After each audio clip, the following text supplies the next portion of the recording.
अस्सलाम वालेकुम स्टूडेंट्स। अच्छा जी, लास्ट टाइम जैसा कि आप लोगों को पता है कि हमने फ़्लो चार्ट के बारे में पढ़ा था। इसको डिटेल से हमने डिस्कस किया था। इसकी हमने लिमिटेशंस देखी थी, एडवांटेजेस देखे थे। इसके अलावा इसके जो आपके पास मेन टर्म्स हैं, मतलब किस तरीके से फ़्लो चार्ट को ड्रा किया जाएगा, वो पॉइंट्स हमने देखे थे। गाइडलाइंस हमने पढ़ी थी। आज हम बाकायदा तौर पर अपनी फ़्लो चार्ट ड्रा करेंगे। ठीक है जी, आपकी जो ये IT सीरीज़ की बुक है, इसके पेज नंबर 15 के ऊपर यहाँ पे एक एग्जांपल दी गई है, draw a flow chart to find the factorial of a number. ठीक है जी, अब अक्सर आपने मैथ के अंदर फैक्टोरियल फाइंड किया होगा। थोड़ा सा मैं आपको वो भी बता देता हूँ ताकि आप लोग को अंदाज़ा हो जाए। अगर आप लोगों को याद नहीं है तो आप लोग थोड़ा उसको मेमोराइज कर लें कि आपके पास फैक्टोरियल क्या चीज़ थी। ठीक है जी, तो मैथ के अंदर आपने फैक्टोरियल फाइंड किया था। फर्स्ट अगर उसमें कहते थे कि आप 5 का फैक्टोरियल फाइंड करें। ठीक है जी, तो 5 के फैक्टोरियल बेसिकली किस तरह फाइंड किया जाता था कि आपके पास 1 multiply by 2 multiply by 3 multiply by 4 multiply by 5। ठीक है जी, यानी 5 के पीछे जितने भी नंबर्स आते हैं उन सबको आपस में मल्टीप्लाई करके उसका फैक्टोरियल फाइंड किया जाता था। इन सबको मल्टीप्लाई करके जो आपके पास आंसर यहाँ पे आता वो इसका क्या कहलाता, फैक्टोरियल कहलाता। ठीक है जी, सिर्फ फैक्टोरियल के बारे में बता रहा हूँ कि बेसिकली फैक्टोरियल होता क्या है, ताकि उसको फिर हम एक उस एग्जांपल को अपनी एग्जांपल के तौर पर लेकर उसको यूज़ कर सकें। ठीक है जी, अब हम आते हैं अपनी फ्लो चार्ट की तरफ कि हमने फ्लो चार्ट किस तरह ड्रा करनी है अपनी। जब हमने कोई फैक्टोरियल फाइंड करना है तो हमारी जो फ्लो चार्ट है वो किस तरह की होगी फैक्टोरियल फाइंड करने के लिए। ठीक है जी, मतलब उसके लिए हम एक प्रोग्राम जो लिखेंगे उसके लिए जो हम फ्लो चार्ट यूज़ करेंगे बेसिकली वो हमने ड्रा करनी है यहाँ पे। तो सबसे पहले हम क्या करेंगे, जैसे कि आप लोग को पता था कि हमने लास्ट टाइम भी मैंने आपको बताया था, ये मैंने टॉपिक का लिंक यहाँ पे लिख दिया है क्योंकि वहाँ पे फ्लो चार्ट थोड़ी लेंथी होगी ताकि वहाँ पे हमारी कंप्लीट फ्लो चार्ट जो है वो आ सके। ठीक है जी, तो सबसे पहले हम क्या करेंगे, स्टार्ट करेंगे। आपको पता है कि स्टार्ट के लिए हमने ये इस तरह की आपके पास सिंबल जो है वो यूज़ किया था जिसको हमने ओवल या टर्मिनल का नाम दिया था। ठीक है जी, जब हमने सिंबल्स के बारे में पढ़ा था तो ओवल या टर्मिनल का हमने इसको नाम दिया था और इसको हमने क्या कहा था, स्टार्ट। स्टार्ट और एंड के लिए हम ये वाला सिंबल जो है वो यूज़ करेंगे। ठीक है जी, उसके बाद अब अगले पे अगर आप देखें तो अगले आप यहाँ पे आपको क्या नजर आ रही है, रेक्टेंगल नजर आ रही है। क्या नजर आ रही है, रेक्टेंगल नजर आ रही है। बेसिकली यहाँ पे दो रेक्टेंगल्स हैं, मैं बना लेता हूँ ताकि जो है फिर आपको समझा सकते। ठीक है जी, ये दो रेक्टेंगल्स नजर आ रही हैं। अब इसके अंदर एक नजर आ रहा है आपको c = 1 और दूसरा नजर आ रहा है f = 1। बेसिकली उसने यहाँ पर ये दो वैल्यूज ली हैं, कांस्टेंट वैल्यूज ली हैं।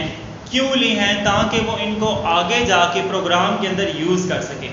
अब दूसरी बात आपको ये बता दूं कि यहाँ पे उसने रेक्टेंगल क्यों यूज किया है। अगर हम रेक्टेंगल की डेफिनेशन के ऊपर आए, अपनी बुक का जरा पेज नंबर निकालेंगे आप लोग 9, पेज नंबर 9 के ऊपर यहाँ पे प्रोसेस जो थर्ड पॉइंट है प्रोसेस का, इसके अंदर अगर आप देखें तो वो क्या कह रहे हैं यहाँ पे, the rectangle is used to represent a processing और computational operation in the flow chart. कि प्रोसेसिंग के लिए भी यूज़ किया जाता है या कंप्यूटेशनल ऑपरेशन। कंप्यूटेशनल का क्या मतलब है कि अगर आप कोई वैल्यू खुद से कंप्यूट कर लेते हैं अपने पास अपने यूज़ के लिए। अब सी भी आगे जाके देखेंगे कि सी की ये वैल्यू जो है आगे जाके आपके फ्लो चार्ट के अंदर कहीं यूज़ हो रही होगी। ठीक है जी, इसी तरह एफ की वैल्यू भी आगे जाके कहीं यूज़ हो रही होगी। इसका फिर क्या कॉन्सेप्ट बनेगा वो मैं आपको अलग से समझा दूंगा। ठीक है जी, कि ये यूज़ क्यों की गई है। ठीक है जी, बेसिकली बताने का मकसद ये है कि यहाँ पे आपके पास रेक्टेंगल क्यों यूज़ की है, क्योंकि ये आपके पास दोनों वैल्यूज़ क्या हैं, कंप्यूटेशनल वैल्यूज़ हैं। आपने खुद से फ़र्ज़ की हैं ये वैल्यूज़, आपके वैसे आपके पास ये वैल्यूज़ नहीं थी, आपने खुद से दो वैल्यूज़ जो है वो फ़र्ज़ कर ली हैं, दो वैल्यू जो हैं आपने लेट कर ली हैं। ठीक है जी, क्लियर होगी बात। उसके बाद नेक्स्ट हम चलेंगे आगे इसका पॉइंट। अब क्या आ रहा है, अब आ रहे हैं जी हम इनपुट के ऊपर। अब ये इनपुट क्या है, अब हम आ रहे हैं जी हमारे पास पैरेललोग्राम है और ये क्या है, इनपुट n।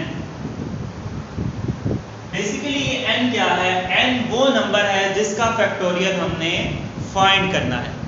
n वो नंबर है जिसका फैक्टोरियल हमने फाइंड करना है। ठीक है जी, क्लियर हो गई बात। उसके बाद अब आगे क्या कर रहे हैं हम लोग, अब यहाँ पे आ जाती है कंडीशन। कंडीशन के लिए हमने पढ़ा था कि हमने जो है कंडीशन के लिए यानी डिसीजन मेकिंग के लिए हमारे पास जो सिंबल यूज होता है वो डायमंड का सिंबल है डिसीजन मेकिंग के लिए। डिसीजन कैसा decision? Is C is less than or equal to n, कि अगर आपके पास C जो है वो n से क्या है लेस है, C की वैल्यू यहाँ पे क्या है 1। ये मैं फिर इसको पूरे को यहाँ पे आपके पास साइड में इसको वो भी करूँगा, मतलब कंप्लीट ये प्रोसीजर भी आपको करके दिखाऊंगा कि किस तरह पहले मैं ये जो है फ्लो चार्ट उसको कंप्लीट करूँ। अगर वो क्या कर रहा है कि वो क्या है यस, मैंने इसको बताया था लास्ट में हमने जो पढ़ा था कि इसके अंदर जो आपके पास ये एरो वाली लाइन आनी चाहिए वो एक होनी चाहिए, लेकिन जो इससे निकलने वाली लाइन है वो दो होनी चाहिए। ठीक है जी, एक यस के लिए और एक नो के लिए। ये यस के लिए हमने बना ली और ये हमने नो के लिए बना ली। ठीक है जी, इसको हम यहाँ पे नीचे कर लेंगे। तो जब यस हो तो यस में वो क्या करे, यहाँ पे फिर आपके पास प्रोसेस आ जाएगा। बेसिकली ये प्रोसेस है रेक्टेंगल है क्योंकि f is equal to f multiply by c, और फिर उसके बाद क्या हो, थोड़ा मैं छोटा बना देता हूँ ताकि आपके पास फ्लो चार्ट आपकी कंप्लीट इसके ऊपर आ जाए। ये एरो का निशान है, ये दूसरा प्रोसेस हमारे पास आ गया।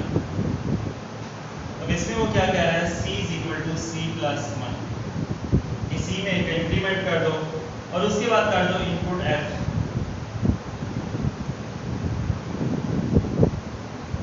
बेसिकली जो ये प्रिंट f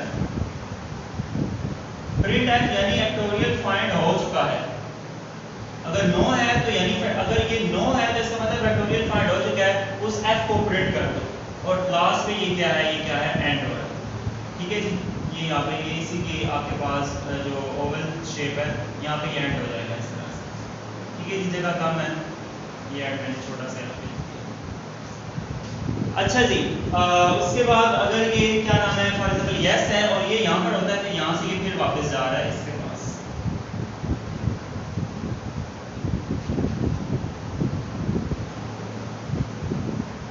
अब मैं आपको इसका पूरा प्रोसीजर बताऊंगा कि ये किस तरह काम जो है ये कर रहा है। इसको आपने गौर से समझना है, एक नई चीज़ है, थोड़ी सी मुश्किल होगी आपको समझने में, लेकिन अगर इसको आप समझ लेंगे तो आगे जाके आपको कोई मुश्किल नहीं होगी, क्योंकि आगे जितना भी हमने पढ़नी है प्रोग्रामिंग पढ़नी है वो सारी इसी के ऊपर बेस कर रही है, इसी फ्लो चार्ट के ऊपर बेस कर रही है। ठीक है जी, अब बेसिकली यहाँ पे क्या हो रहा है, जो प्रोसीजर हो रहा है वही हो रहा है। फॉर एग्जाम्पल हम लोग जैसे कि मैंने पहले भी 5 लिखा था कि 5 का फैक्टोरियल फाइंड करने लगे हैं, तो मैं अभी उस वही नंबर ले लेता हूँ कि आपके पास हमने 5 का फैक्टोरियल फाइंड करना है। ठीक है जी, इसका मैं यहीं पे कर देता हूँ आपके पास ये यहाँ। फॉर एग्जाम्पल हमने अभी हम 5 नहीं लेते, अभी हम ये दोनों वैल्यूज ले लेते हैं। पहले c इज इक्वल टू 1 है हमारे पास और f इज इक्वल टू 1 है, ये चीज़ हमने कर ली। ठीक है जी, सबसे पहले हमने स्टार्ट किया, ये दो वैल्यूज हमने ली। अब हम कह रहे हैं इनपुट n, तो इनपुट n आपने क्या लेना है 5। ये अब आपने n की वैल्यू क्या ले ली 5 ले ली, यहाँ पे जो आपने इनपुट किया। क्लियर हो गई यहाँ तक बात? अब आप क्या कर रहे हैं, अगले पॉइंट पे आ रहे हैं और यहाँ पे आप चेक कर रहे हैं कि c इज लेस देन और इक्वल टू n।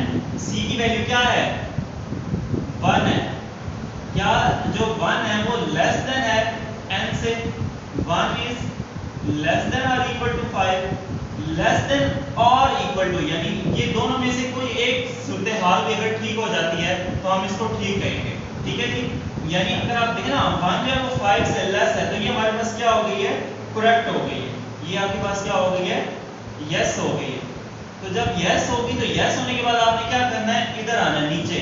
नीचे आपने क्या करना है, f is equal to f multiply by c, यानी आपने क्या करना है, जो f है f की वैल्यू क्या है 1, फिलहाल हम इसको f लिखेंगे इज इक्वल टू f की वैल्यू क्या है 1 मल्टीप्लाई बाय c की वैल्यू क्या है हमारे पास 1, यानी 1 मल्टीप्लाई बाय 1 करना है आपको। क्लियर होगी बात? अभी हम यहाँ तक पहुँचे, ये यहाँ तक ये चीज़।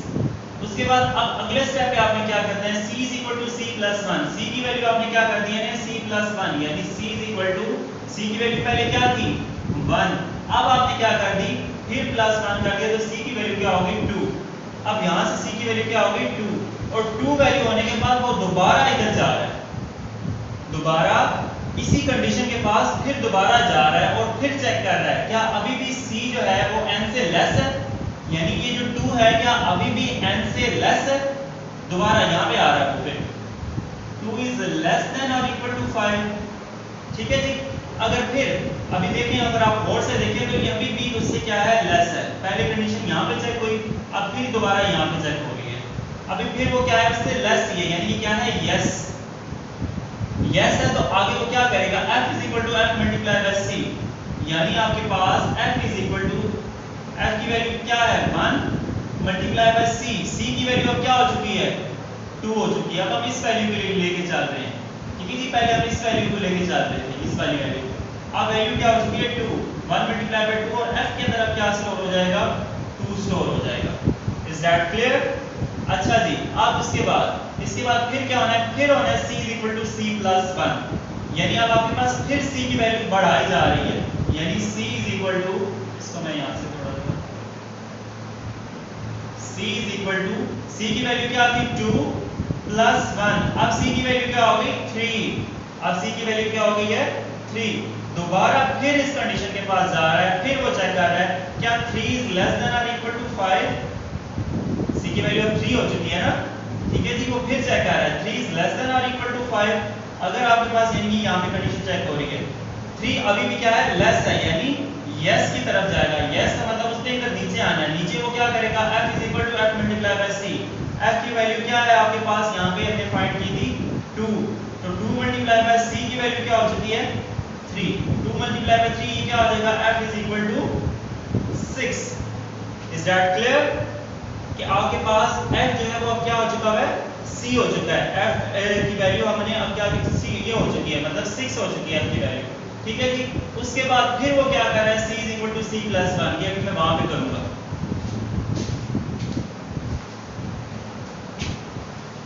c is equal to c plus 1, दोबारा वो कर रहा है c इज इक्वल टू, अब c की वैल्यू क्या थी 3 प्लस 1 किया तो उसकी वैल्यू क्या होगी 4 होगी। क्लियर होगी बात, यहां तक हमने कर लिया। अब वो दोबारा यहां से लाइन फिर ऊपर जा रही है, वो फिर चेक कर रहा है क्या आपके पास 4 जो है वो लेस देन और इक्वल टू 5 है, यहां पे फिर कंडीशन चेक हो रही है।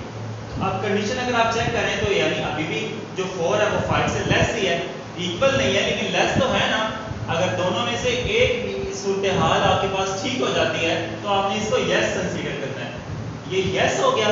अब यस होने के बाद दोबारा फिर वो क्या कर रहा है, f is equal to f multiply by c, f is equal to f multiply by c। अब f की वैल्यू क्या हो चुकी हुई है आपके पास 6 हो चुकी हुई है, ये f की वैल्यू जो लेटेस्ट वैल्यू है वो आपने लेनी है, 6 हो चुकी है, और c की वैल्यू आपके पास क्या हो चुकी है 4 हो चुकी है, ये वैल्यू, ठीक है जी। तो 6 मल्टीप्लाई बाय 4 क्या हो गया 24 हो गया, ठीक है जी। ये वाला काम हो गया हमारे पास, ये वाला काम, ठीक है जी, ये वाला काम हो गया, मल्टीप्लाई वाला काम हो गया। अब वो दोबारा आया, फिर उसने c में क्या कर दिया है प्लस कर दिया। अब c की वैल्यू क्या हो गई आपके पास, पहले क्या c की वैल्यू थी 4, 4 प्लस 1 फिर हुआ, ये वाला काम हो रहा है। अब वैल्यू क्या हो गई है 5, दोबारा फिर ऊपर जाएगा, फिर कंडीशन चेक करेगा कि क्या आपके पास जो अब 5 वैल्यू हो चुकी है, 5 जो है वो क्या लेस देन और इक्वल टू 5 है, इस n की वैल्यू 5 है, शुरू में ही हमने ले ली, ठीक है जी। उसके साथ हम कंपेयर कर रहे हैं।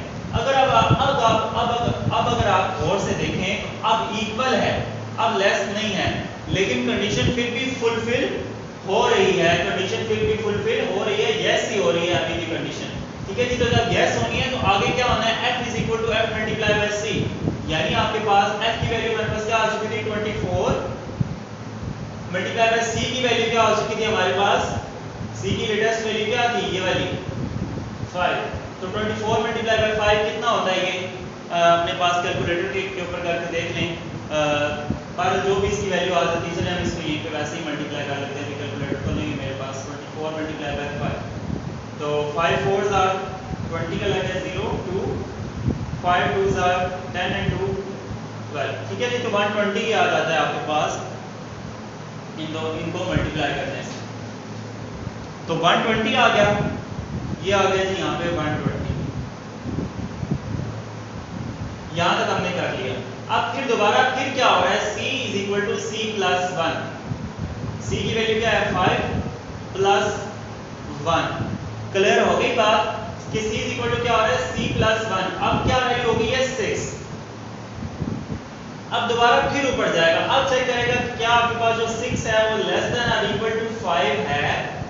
अब अगर आप देखें तो अब आपके पास क्या हो चुका है, कंडीशन जो है वो आपकी क्या हो चुकी है, फॉल्स हो चुकी है, नो हो चुकी है, यस नहीं हुई। कि क्यों? क्योंकि आपके पास 6 ना 5 से लेस है ना 5 के इक्वल है, नो हो चुकी है। तो जब नो होनी थी, नो होने के बाद हमने कहाँ पे आना था, इधर नीचे। तो हमने क्या करना था, प्रिंट एफ की वैल्यू हमारे पास क्या आ चुकी है, ये वाली वैल्यू, ये जो 120 वैल्यू वो क्या है, प्रिंट एफ, यानी एफ को क्या कर दो, अब प्रिंट कर दो।